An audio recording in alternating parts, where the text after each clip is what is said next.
Westport, 3rd of December 1798. Since my last, my dear ABC, we are at least 300 miles more from each other than at the time I wrote to you, which was from Vernon. We arrived on Thursday last from Dublin, where we were for 12 days. My father met us immediately on our landing, which was indeed an agreeable surprise to us, as it was so unexpected. He had been waiting for us in the town for a fortnight before we came, and had almost given over hopes of our coming, and intended leaving Dublin the day following. My father commands about 90 men here, and a party at a place called Louisburg, where the rebels were once in great force, but now, thank God, they are perfectly quiet there, and every other place almost in the country. There were only 2 more officers besides my cousin, Mr. Dunlop, my father and brother here. The one, Captain Fraser of the Light Infantry, and his lieutenant, Mr. Carnegie, both handsome young men. The lower class of people are shockingly ignorant and lazy, so that they are very poor looking and almost naked. Their food is generally potatoes and herrings. When the latter is not to be had, they take buttermilk instead. I believe they have double the number of children here than they have in Scotland. In every hut you pass, you'll see perhaps 10 or 12 ragged creatures running to the door with a potato in their hands. But the meanest of them are civil, and indeed polite to strangers, much more so than in Scotland, though not half so honest or steady. Addressed to Roxburgh and Selkirk Dragoons, Castlebar, October 1800. After a residence amongst us of more than 3 years, a period the most dangerous and trying which ever occurred in this country, it is truly painful to us to bid you farewell. But we cannot under any circumstances forbear to express our gratitude and declare our respect for such men. It will never be a pleasing reflection to us that when the unhappy disturbances which lately disgraced this kingdom required the exertions of the military, our town had the good fortune, in great measure, to fall under your protection. From your vigilance and discipline in garrison, and from your activity and gallant conduct in the field, we have reaped most important advantages and feel ourselves called upon to declare that you have eminently contributed to the security which we now enjoy. Permit us then to express our sincere concern and regret at parting with you, and rest assured that however widely separated we may be, the warm affection and good wishes of the inhabitants of Castlebar shall ever await each individual of the Roxburgh and Selkirk Dragoons. Signed by the unanimous desire of the inhabitants of Castlebar.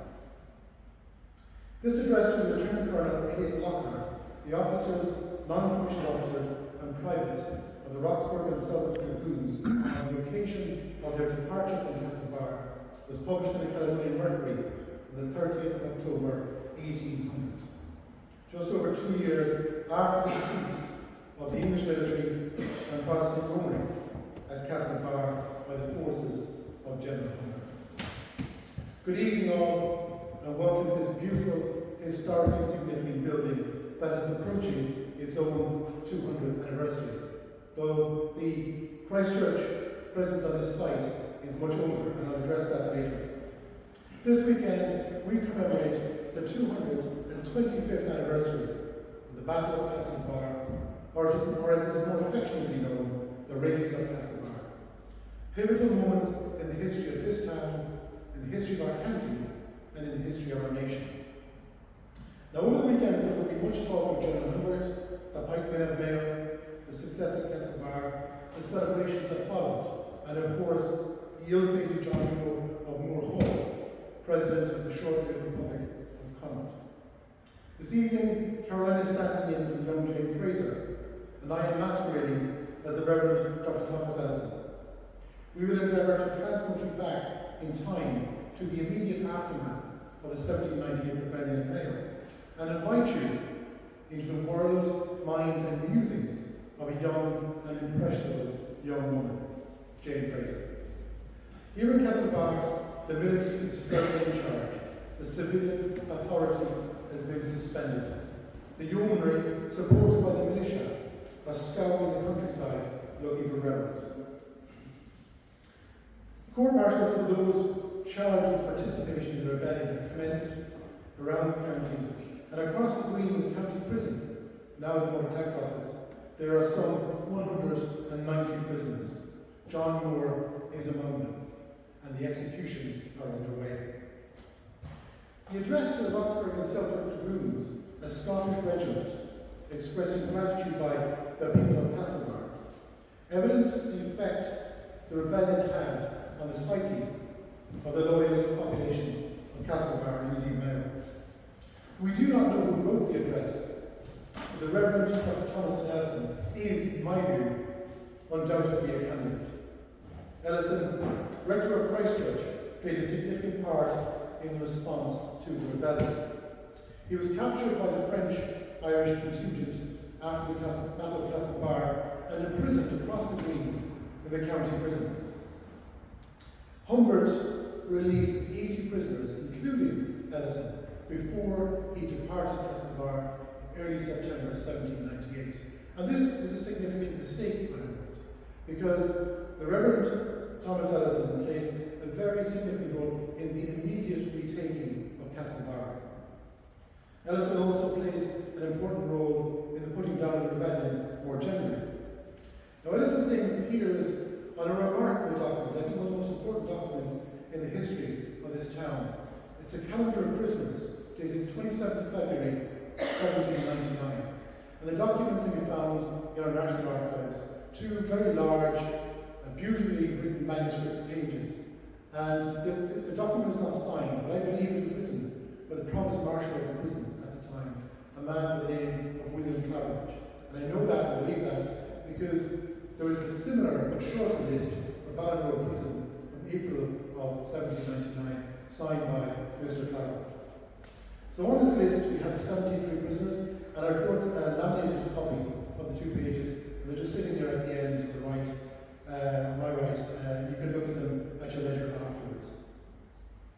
John Moore is actually prisoner number 63, which I think adds to the significance of the document. So Ellison is shown as having apprehended James Brown for assault and robbery, James Devaney for treason and felonies during the rebellion, Philip Rowley and Thomas O'Brien for being concerned with rebellion. And I will be speaking in detail about this aspect tomorrow morning in the library, not far from here. So, John Firebrace and Alan Rawlings have identified 14 letters written by Jane Fraser while she was in the west of Ireland. 5 of those letters were written in Westport, including 2 very long ones. The remainder were written in Tune. Now I believe there are further letters, and a further one has appeared in recent years, and I will talk about that one later on. So, these letters were written by Jane Fraser to her best friend and confidant, Anne Brodie Campbell, who was living in Scotland. And they were written between December 1798 and November 1801. So, 30 years ago, in 1993, Firebrace and Rawlings transcribed these letters, and they published them in their book, His Majesty's Fraser Fencible Regiment of Foot, 1794-1802. Now, their knowledge of West of Ireland place names was not the best, so there are many errors in the transcriptions. But, in fairness to them, they're not fake errors. And we can easily see the places that they're talking about because we have the knowledge they do not have. Their work was done in the context of a study of the Fraser Fencible Regiment and military postal history. And there's a very important aspect which I'll get onto in relation to postal history. And the letters were part of the Macpherson collection, which was broken up some 50 years ago. And the letters are now, I believe, in a private collection in Scotland. Anne Brodie Campbell, Jane's friend, married Duncan Macpherson, so the letters followed her into the Macpherson archive. The letters written by Anne to Jane, so the reverse letters, may also have survived and be in an archive somewhere else in Ireland, but we don't know that. The letters written by Jane Fraser are of significant military, political and social interest. Her informal letters give us some interesting insights into Mayo in the months following the rebellion, and the musings of a young woman moving in a very tight family and social circle. For us here at Castlebar, they give us critical details about the rebellion and its aftermath, but they also, importantly, provide us with the establishment or loyalist perspective on everything that was happening. The letters are significant for me because they reveal a female perspective, and I think I would be wrong to say it's unique, but it is certainly a rare thing for the period. So, there's also an innocence and a naivety evident in some of the statements in the letters. So Jane is listening to her father, she's listening to other officers, she's listening to people in her close family circle, and she's relaying their comments, unedited and without question, back to her friend in Scotland. 5 of the letters were written in Westward, as I said, and Ballard written in Tune, but this evening we're going to focus primarily on Westward letters, although I will draw in some aspects of the Tune letters towards the end. So who was Jane Fraser? Well, she was the daughter of James Fraser of Kincorth, Thorries in Morayshire, Scotland. Now that's to the east of Inverness, if you know where Inverness is. So quite a bit north in Scotland. And she was born in 1776. And her father was a major in the Fraser Fencable Regiment of Foot. And James Fraser, as we've seen from the letter that Karen read, James Fraser had 90 men at Westport and a small party at Louisburg. And in June 1799, he is raised to the rank of Lieutenant Colonel. And I have no doubt that this occurred because of the role he played in the Battle of Castlebar, the role the Fraser Fencable Regiment played, but also his role in putting down the rebellion in the months that followed and into 1799. The Fraser Fencable Regiment they equipped themselves well during the Battle of Castlebar. Unlike some of the militias, the Longfords and the Kilkennys, they didn't turn their coats and join the Irish-French contingent. And the history tells us that the Fraser Fencable Regiment stood in the second line of those men who stood north of Castlebar awaiting the arrival of the Irish and French troops. They were involved in the hand-to-hand combat through the streets of Castlebar, the bridge and around Christchurch. And interestingly, the names of 6 of the 12 Fraser Fencibles who lost their lives during the Battle of Castlebar are recorded on a limestone plaque just outside the door as you come through the gates on the left-hand side. So we know the names of these 6: James Beattie, Private James Beattie, I think we're all privates, Angus MacDonald, George Munro, Donald Hart, William Ross, and Douglas Cameron. One Fraser Fencible was bludgeoned to death on the steps of the county jail across the Green. And it is said that he was the last man standing on the British side following the Battle of Castlebar. And he was encouraged by his colleagues to depart, but he decided he would remain, hold his post and defend the jail. And it is said that he killed 5 French infantrymen with his musket, reloading each time before he was ultimately overcome and killed. And again, I will be talking about him tomorrow. And we don't know if his name is one of the names on the plaque, and I don't believe we ever will.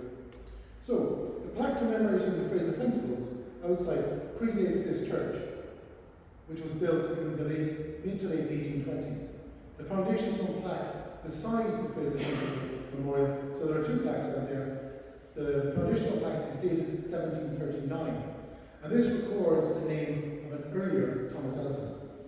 This foundation stone relates to the earlier church, the Christ Church that stood on this site in 1798. And it is said that the church suffered structural damage as a result of the fighting that happened, specifically in this area and in the Green. So Jane Fraser crosses to Ireland in late November 1798. I've asked myself many times why she would do that, given what was happening, and I think the only answer that I can come to, or conclusion I can come to, is that she had a very close relationship with her father. She arrived in Dublin, and he'd been waiting for her for weeks, and had almost given up that she would arrive.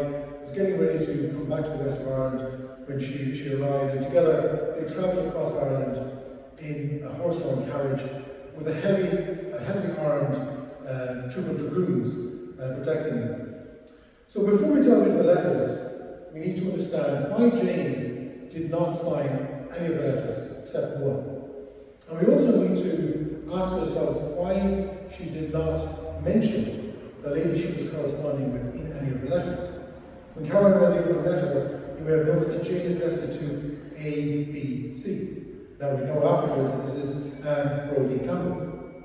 It would be easy to conclude that this subterfuge was happening because of security. These letters were leaving a military barracks, crossing a very turbulent and violent route on the way to Scotland.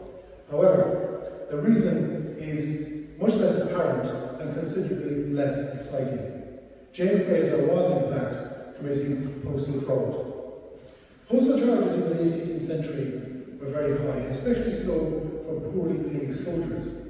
So in 1775, we have an act passed that allowed soldiers to send and receive single-sheet letters for a postal charge of 1 penny. Of the 14 letters transcribed by Friar Fraser Rawlings, 13 of them purport to be from Private John Sinclair of the Fraser Fencible Regiment to Donald Davidson. One of the letters bears the name John Sinclair with the address noted as Soldier, Fraser Regiment. All are inscribed with the words 1 penny paid.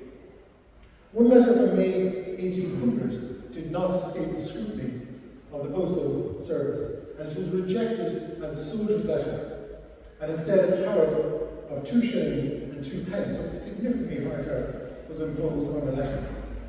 Jane Fraser and Anne Brodie Campbell were availing of the lower tariff despite not being soldiers. And I believe this was quite a common practice for family members of regiments based in Ireland.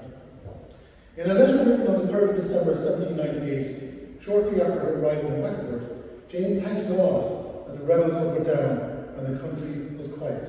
Her first impression of the local people was that they were shockingly indolent and lazy. They were poor looking and almost naked and living on potatoes, herring and buttermilk. One wonders how much of that was what Jane observed herself, certainly some of it was, or how much of it was her parroting back to her friend what she had heard others say. She noticed that in every house she passed on her journey, there were 10 or 12 creatures who ran to the door with the potato in their hands. She concluded that the Irish had twice as many children as the people of Scotland, and that the meanest of them are civil and indeed polite to strangers. And I like this because I suppose the evidence is that 200 years ago, the cave in Ilfalcha existed in Mayo. So we'll invite you in, we'll be polite and nice, but we'll still be plotting and planning in the background. So on the 25th of January 1799, Jane alludes to a certain Gilchrist she or Anne may have had an interest in, and who betrayed one of them, and I believe it was possibly Jane. The letter assumes a degree of knowledge on the part of Anne, the reader, so it's quite difficult to decipher today. However, the letter is important because it's the only one that is signed Jane Fraser. The letter gives Anne detailed instructions on how to avoid the postal tariff, which I think is quite amusing considering that the postal service would obviously be looking at these letters, would see this, and ultimately they see very easily that what these ladies were up to. I'm now going to ask Caroline to read the second of the 4 letters she's going to read this evening.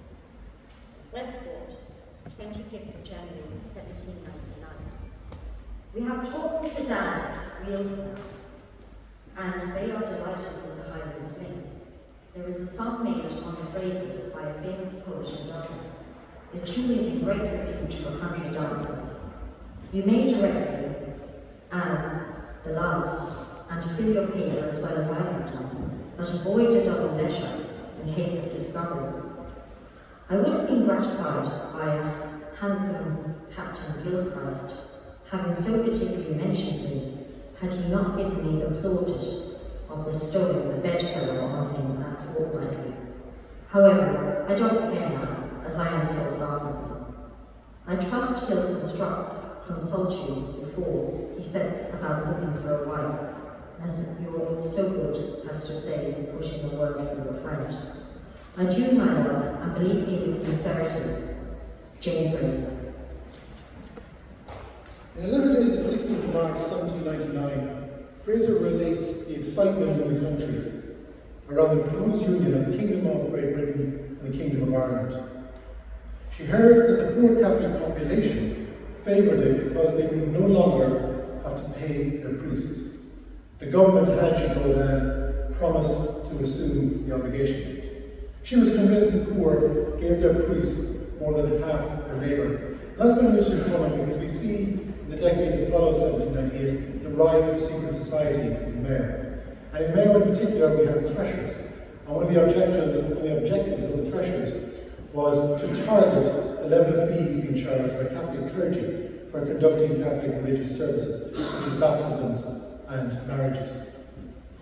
Jane told her friend she did not care how the union debate ended, as she would never settle anywhere except Scotland.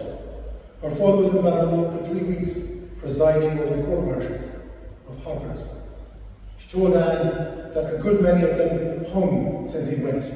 So clearly, James Fraser played a key role in rounding up rebels, presiding over court-martials and hangings. And we know from other records there were a considerable number of hangings in Ballinrobe. Some records I've seen up to 30 possible hangings. Now, other records that I've looked at reveal that those hanged in Ballinrobe at that time included Pat Tellers of Shrew on the 13th of March 1799. Jane tells Anne that she met the Honourable Dennis Brown. The rebels destroyed his house and everything of value, including 3,000 books. Brown's wife had fled to Ayr when the French arrived in Mayo.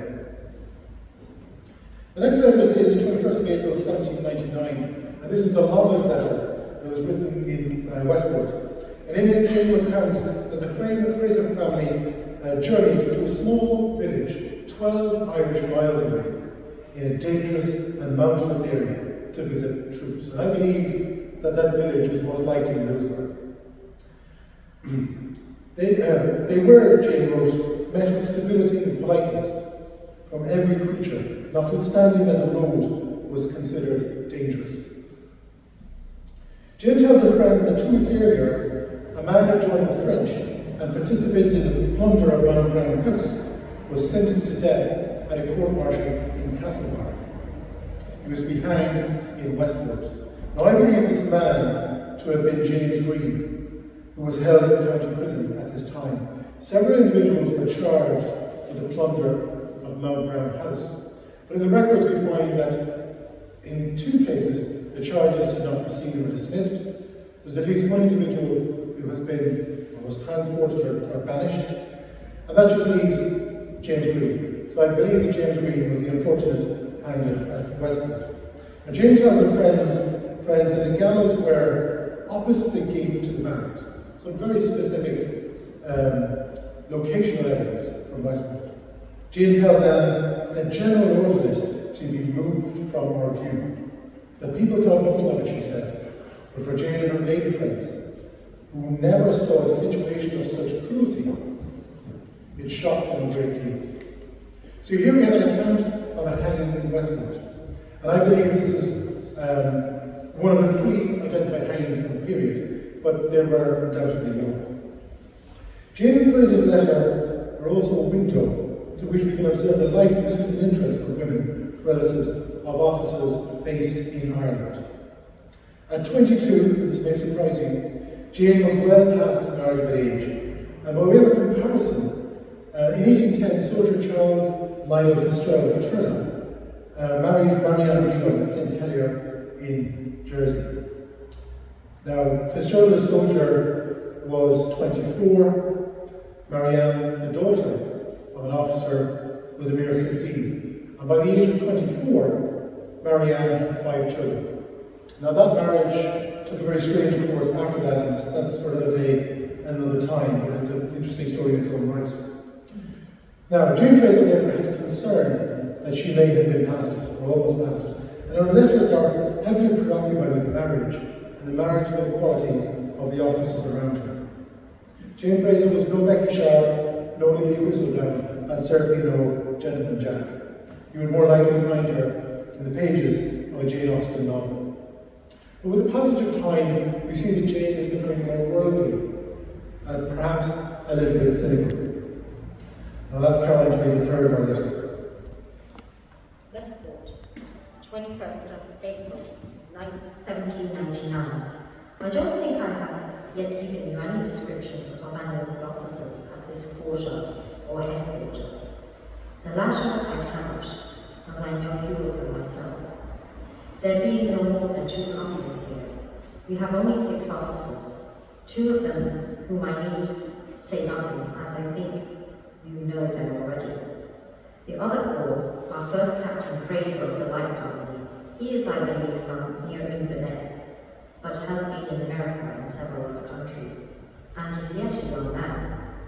He is commissioner of the stores of this district, which is equal to guinea a day. He is a great admirer of the female sex, and is admired by some of them in Westport. I mean, one of the Miss Higginses. The next is the oldest lieutenant in the regiment. He is Mr. Dean, a very handsome young man and remarkably cheerful, but as he is married, I will say nothing more of him. Mr. Carnegie, who is a lieutenant and surgeon's mate, is, I suppose, about 22. He is from Brecon, but is indifferent if you never saw it again. He is very wishful that the regiment will go to Portugal, Gibraltar, or anywhere, as he is hardly tired of Ireland. He's rather handsome than otherwise, and clever, and an excellent officer. When he is present, no one can be brave. 'Twas to him I gave my opinion of my dear Anne.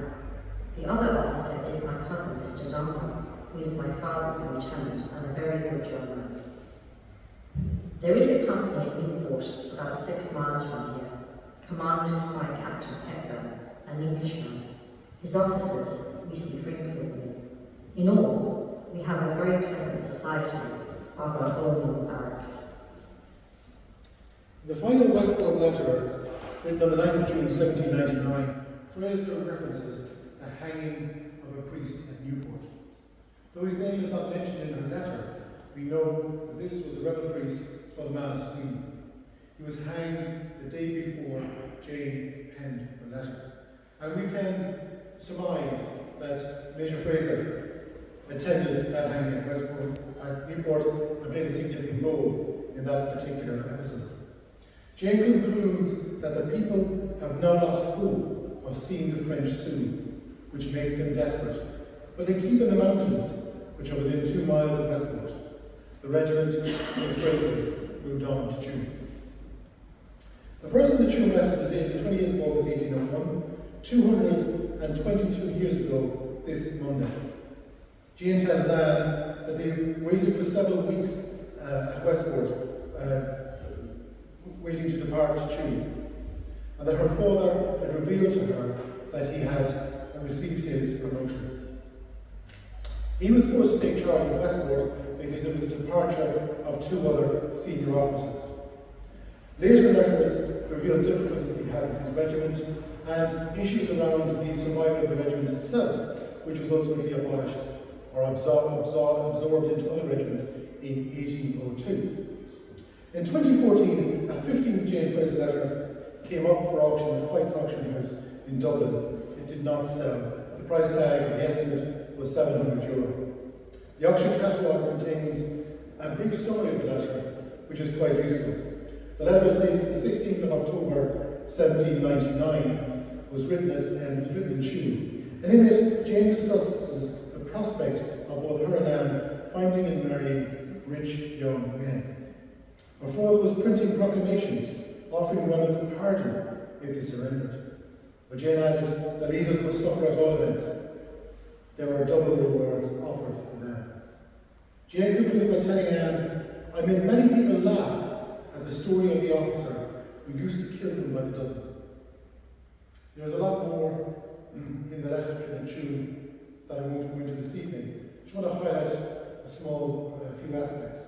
So on the 2nd of January 1800, Jane tells Anne that she constantly wishes to return to her friends in the land of peace and quiet, which Ireland will never be while there exists a difference in religion. There is more military detail about her father's regiment, and military plans more generally in the Tuam letters. And this is very surprising and interesting content, because we know that one of the letters are lost when the mail coach between Galway and Ballinasloe is robbed. A second letter is lost when it is delivered to a man with the same name as the man noted on the letter to circumvent the postal charge. The recipient burned the letter, thinking it was sent to him in jest. In a letter dated May 1800, Jane tells Anne of her father's love for hounds. My father often goes out with the hounds at 4 in the morning and returns before we have any thought of getting out of bed. He says the exercise adds to his health very much, and nothing will make him give up his hounds, but he is able to amuse himself with them. Now the final letter is dated the 15th of November 1801, and in it Jane notes that murders and robberies are becoming more frequent than ever. She tells her friend that she believes the only method of keeping the wretches down is by having a strong force at their ears. The loyal inhabitants of Tuam, she explained, were praying the fencibles would not be called away. The final paragraph of the letter shows that the somewhat innocent Jane is now gone, and despite the grim tidings from the countryside, Jane still has time to peddle some gossip. And now I'll ask Karen to read a short extract from her fourth letter. Tuam, 15th November 1801. Our Major Simon Fraser leaves for England on Tuesday. He quits the dejected farewell, perhaps forever. I mean, the orphan's wife, to whom he has been very constant for the past 3 years. She is a beautiful woman and sings divinely. Her husband, a poor, blind fool, who thinks her one of the most virtuous women, and Fraser his best friend. So Jane married Richard Ainsley Jones in Ballysax House in Kildare in 1809 at the age of 33. Now we know that she was married before that, but I've been unable to discover who her first husband was. Richard Ainsley Jones was born around 1783 to James Jones and Jane Amelia Brown, nee Ainsley of Hollymount. He was a captain in the Roscommon militia. And Richard added the name Ainsley to his surname upon inheriting Ballysax from his mother's brother Charles Ainsley. Richard died in 1853 and Jane died in 1856 at the age of 80 in Dunleary. So Jane does not return to Scotland, or at least does not seem to spend much time in Scotland. Colonel James Fraser died in Kinsale in 1805. Now I want to close by saying a few things about the little exhibition we have in front of us. Firstly, on sources. This is the letter, sorry, this is the book the letters are transcribed in by John Fires and Alan Rollins. This book has been unprinted for a very considerable period of time, and it is impossible to get it. And I'm hoping to encourage the library in Castlebar and indeed Westport or anywhere else to seek out copies of this, because I think it's an important document for researchers, and I think for people interested in the 1798 period and 1798 in Mayo. Rather bizarrely, I got this copy a few years ago at a second-hand bookshop in Westport, of all places. So that's the principal source. Ian Hamilton Matthew Scooby's book, An Old Highland Fencible Corps, A History of the Array Fencible Highland Regiment of Foot from Mackay's Highlanders, 1794 to 1802, is an excellent source on the Fraser Fencibles and what the role was at Castlebar. Now, in our little exhibition, I'm happy to talk you through if anybody wants to come up and is interested. There's 2 or 3 things I would mention. I mentioned the Catholic prisoners from Castlebar jail. We have a death mask, 19th century death mask of Patriot Robert Emmet. This is something that is very precious to both Caroline and myself, and was acquired a few years ago by Caroline at a fierce international auction, and we were very pleased to ensure to secure it for Ireland and for Mayo, and I have particular interest in Robert Emmet, as is Caroline.